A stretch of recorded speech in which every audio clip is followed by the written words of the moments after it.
केकई के लगे गई आ जाके बैठ के कुछ बात करे लगली। केकई कहली कि ये बहू लंका में गई रहलू हो।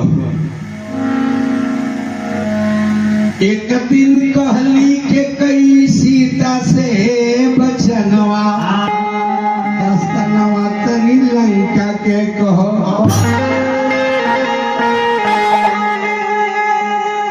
अरे लंका के कहो बहुआ, अरे लंका के कहो दस्तनवा तनी लंका के कहो।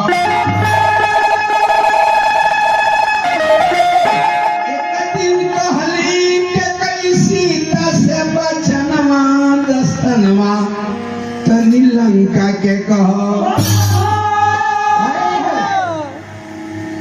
कैसन बारे वो नगरी के मरदायो जनवा।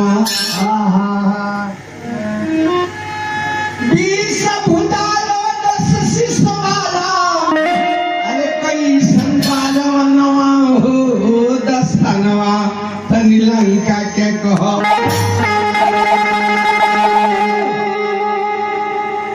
कहली सीता कहाँ ले करी ओ नगरी के बखनवा। ये भैया पानी भरस लक्ष्मी औरी झाड़ू दे पवनवा हो दस्तनवा तनी लंका के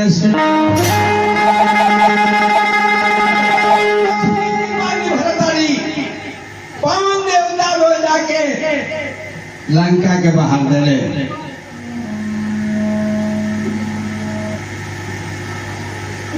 औरी मैया कहाँ ले करी तोहरा से बखनवा।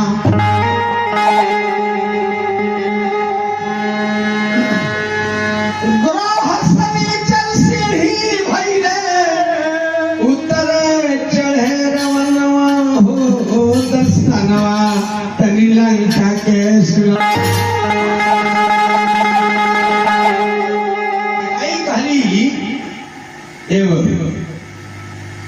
तू तो लंका में ढेर दिन रहल बालू तनी कम से कम रावण के बारे में बतावा। जौना के 20 गो हाथ बा 10 गो मुड़ी बा ओ रावण के औरत मंदोदर पतिव्रता में गिर जाली। पाली सीता जी की मैया हम रहत वाली लंका में ठीक, लेकिन खाली ओकर चरण में देख ले वाली मुंह नहीं देख ले। तो कहली यो काम करो चरण में तनी चित्र है देवलिए पर बनैबू। सोजिया सीता भीत के ऊपर करेली गुदनवा। सीता का बिजली की हमारा खातिर काल हो जाए। बाकी चित्र सबके कई बनवली हो गई पूरा रवनवा हो दस्तनवा तनी लंका के सुना।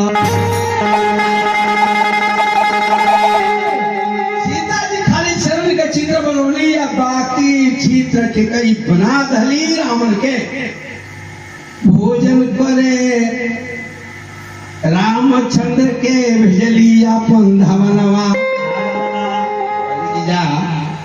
बाबू राम से कह दी कि आज हमारा घरे भोजन करे के धावन गई। भगवान राम से कहलस भगवान के कई माता के जब आश्रम में गई ले तो कई जनता निकाह कैले रहली। चित्र के ठीक सामने बिछावन बिछा दे रहली। जैसे भगवान वो बिस्तर पर बैठे तले नजर दीवार पर गई। भैया ये हमारा अयोध्या में दुश्मन के हमारा चित्र कहाँ से आ गए। ये कोई जनतनी का कहली लंका में जे गईल हुई वह रावण के देखले बा वो करे ही काम हवे ए भैया खीस के मारे रामचंद्र जी कइले नाही भोजनवा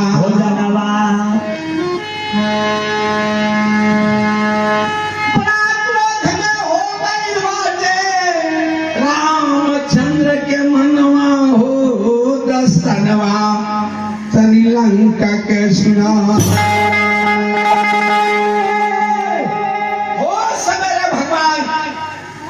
दरबार में बैठनी और लक्ष्मण जी के बोलनी कहनी कि लक्ष्मण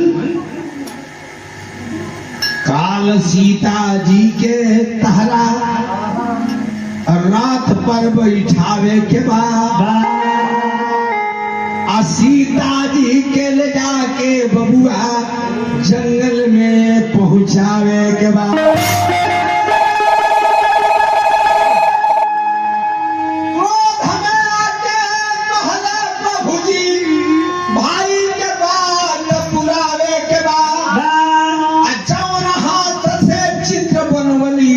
हाथ काट ले आवे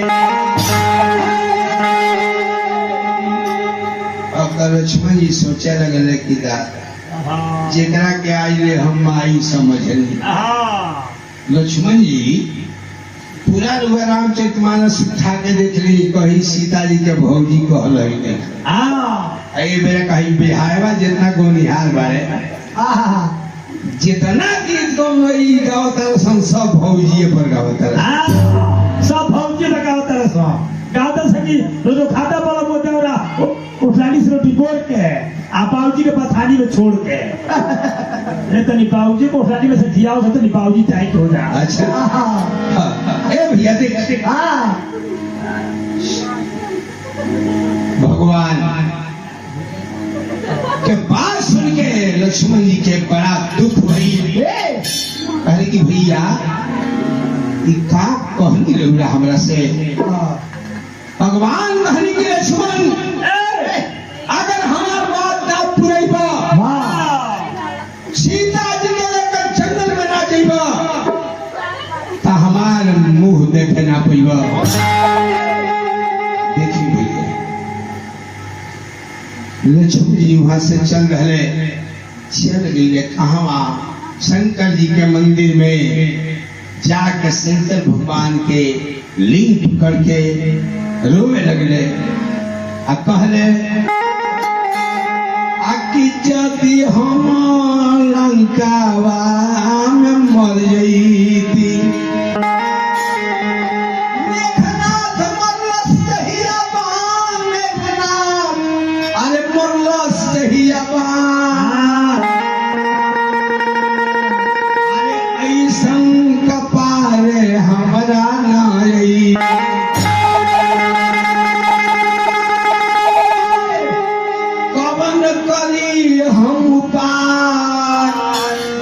कही के लक्ष्मण रोवे लगले गिरता धर धर लो गिरता झर झर लो ताही समय शंकर जी प्रकट भई बबुआ सुन बात मोर तुहार दोष कौन नहीं है बबुआ। समय में शंकर भगवान प्रकट हुए और कहले कि बाबू लक्ष्मण रो मत तुहार में कौन दोष नहीं है।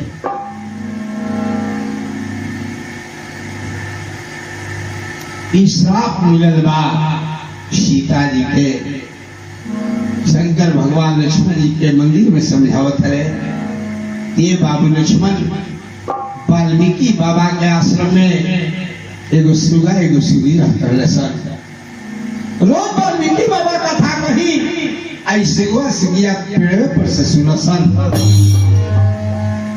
एक दिन दोनों के मन कैलस की तनी चल जा हमें देश दुनिया देखा जाए कैसन कैसन लोग मिलता ये सोच के आदमी उड़ गई आश्रम में से।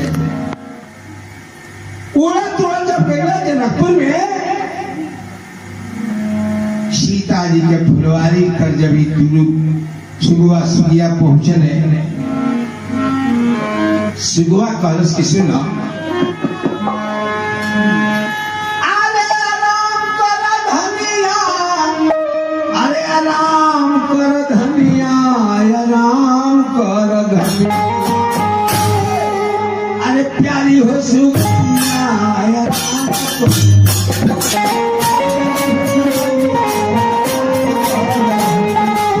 प्यारी हो सुगिया आराम कर धनिया।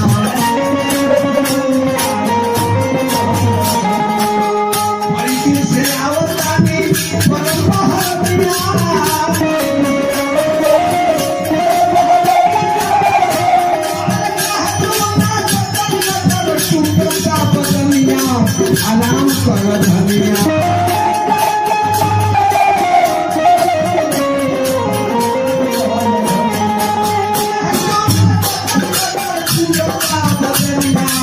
आराम कर धनिया।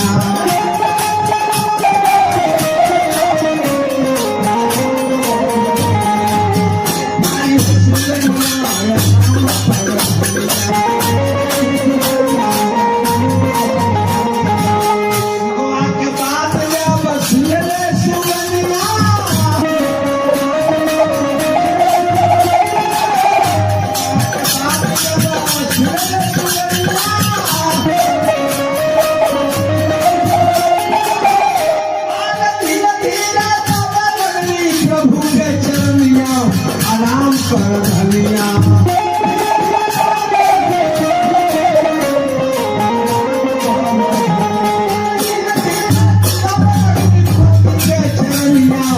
आराम कर धनिया।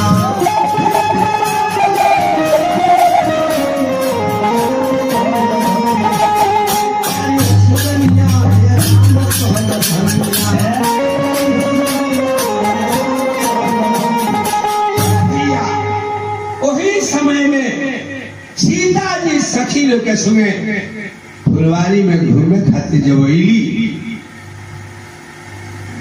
शिववा जब देखल सीता जी के तो कहलस कि देखा हो दे घूमतारी सिया जी बबुनिया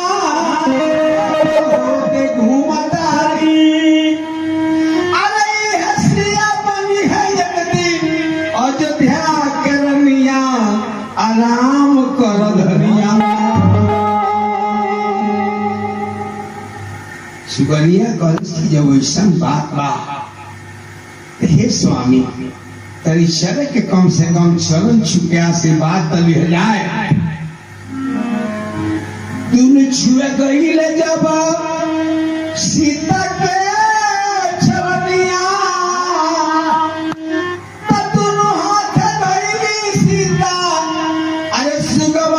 सुगनिया। अरे आराम कर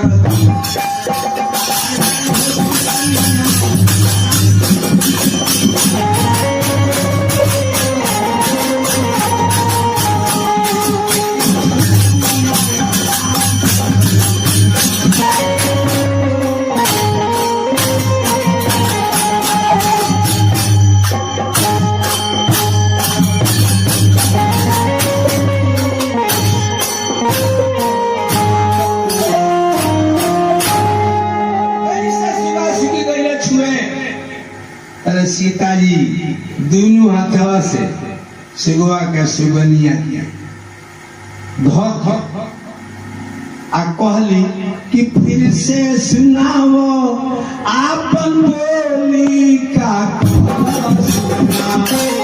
अपना जुबान।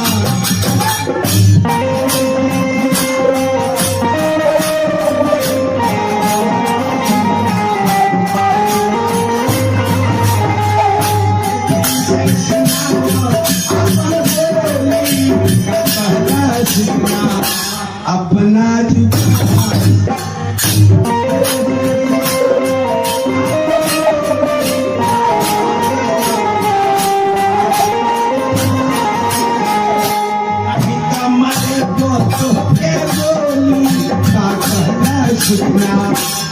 अपना जुबान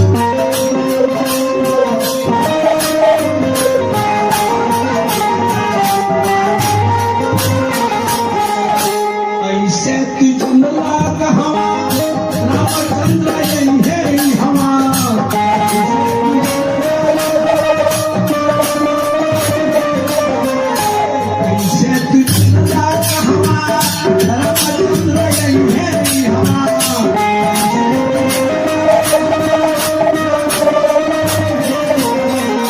शादी हुई है हमारो भगवान से का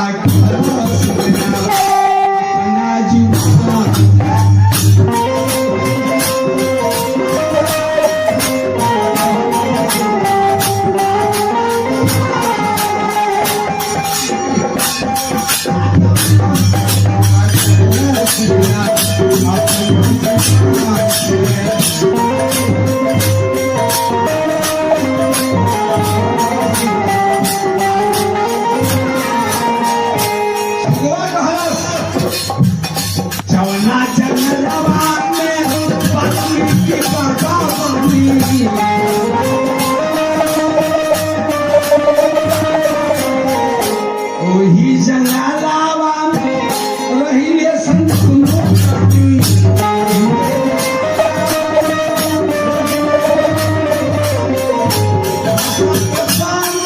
साधु के संग होला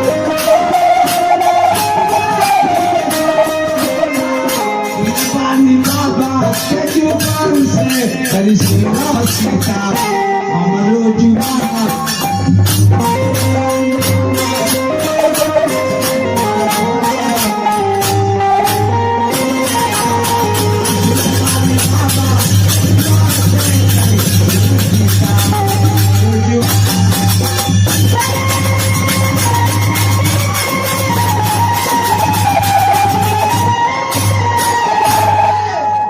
वाल्मीकि बाबा बतौले बानी पहले ही हम कहनी कि रामा अवतार होखे के 10,000 वर्ष पहले वाल्मीकि बाबा रामायण लिख इतना सुन के सीता सुगवा के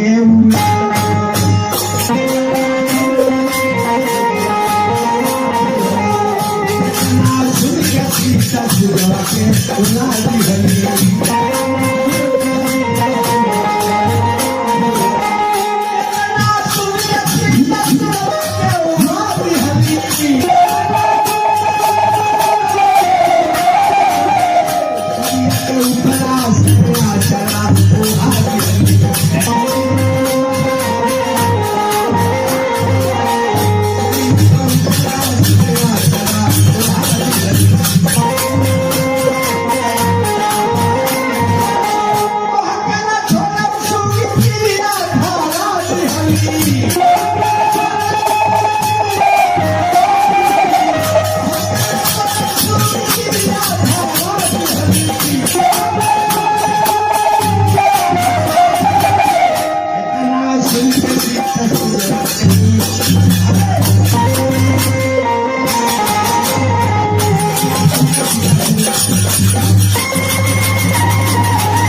सुगुआ के छोड़ दली आ सुगिया के धल दली कहली कि तो बारे बोली सागे के बाद जान फरस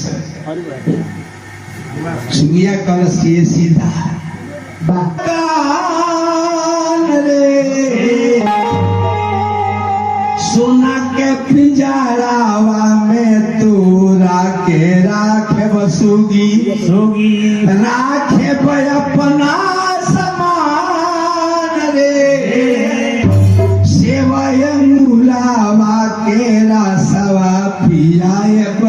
अरे भोर ही कराए चल पान रे कितनो तू करबू सुगी तो हके ना छोड़ब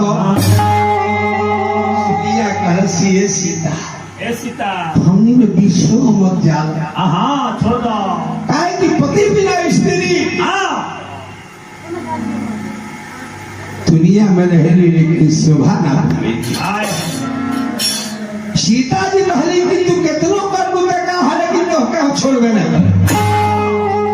आए कि तू 12 बरिस आगे या 12 बरिस पीछे सुगिया रोए लागल।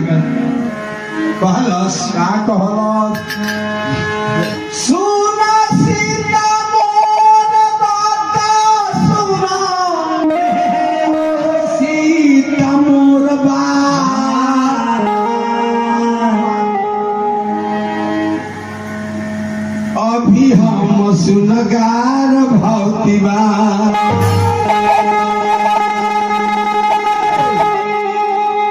दिहनु पिछो हाथ डाल जही आयो जुतिया गार भौती हो खबर।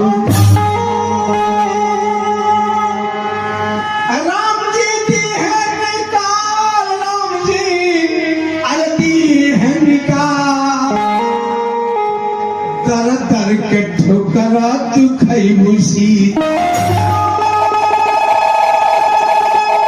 मानवतिया हमार इतने कही के सुखिया मर गई। सीता रहली पछता सीता रहेली पछता इहे कही के सुगिया मर गई। सुगवा कहस ये सीता का कर रहलू तू हमनी दो आदमी में विश्व कर रहलू जैसे हमारा सुगिया के छीन रहलू अरे कहलो छीन ली है राम जहिया तू अयोध्या गर भावती हो खबर। राम जी दी है निकाल राम जी दी है निकाल इतने कही के सुगव मर गई। अरे सीता रहली पछता उहे सुगव धाम धोबी भई। अरे सुगिया भइल उनकर नार उहे सुगव धाम धोबी भई। ए बबुआ लक्ष्मण तारा भैया के जो ड्यूटी दूध तो के दिया तो भला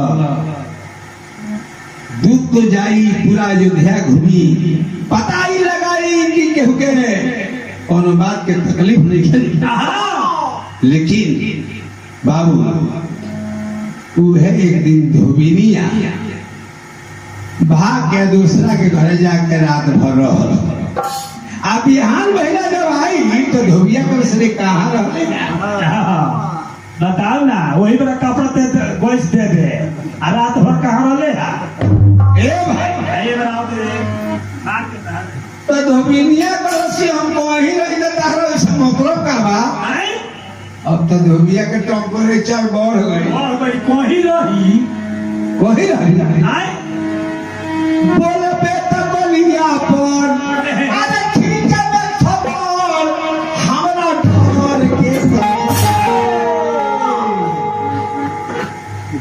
बोल पे तो बोलिया पर अरे ठीक है मैं थप्पड़ हमरा ढोर आ तुम लोग बता रहे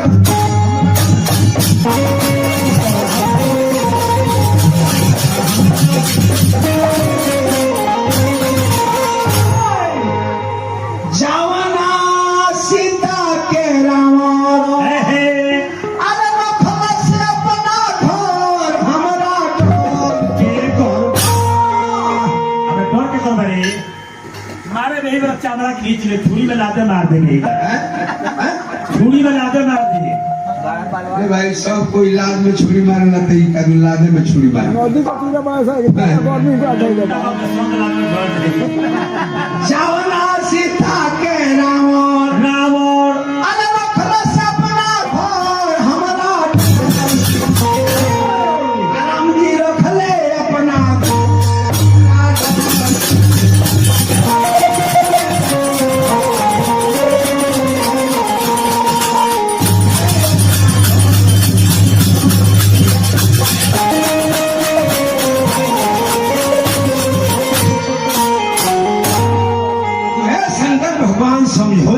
बाबू लक्ष्मण लक्ष्मण एमे तोहार कौनो दोष नहीं है भैया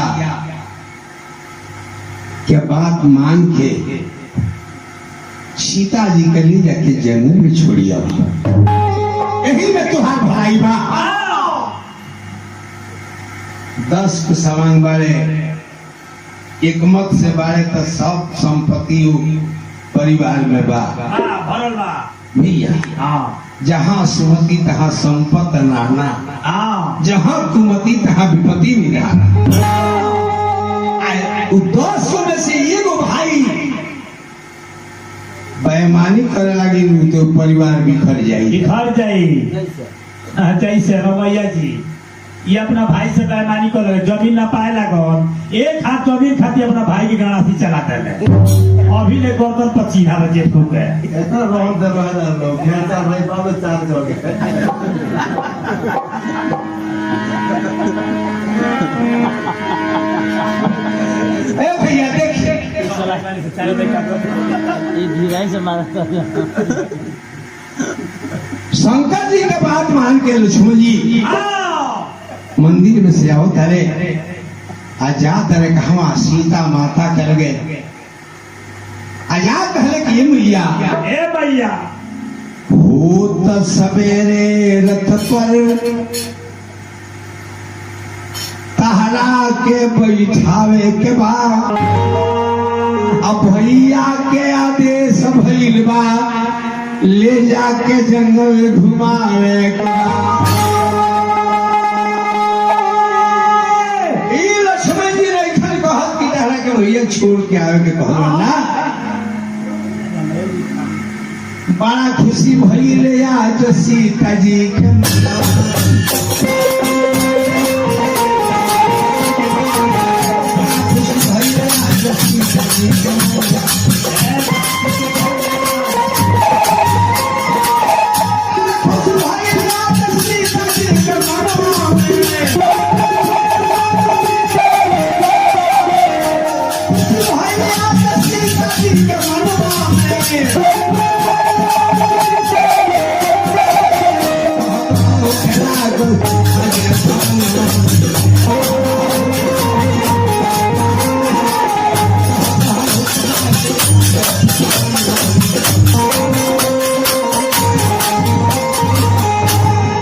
सीता जी बड़ा खुश हो गई कि चला जंगल में चल के ऋषि महर्षि से दर्शन करे एगो और बात रुआ सुन ली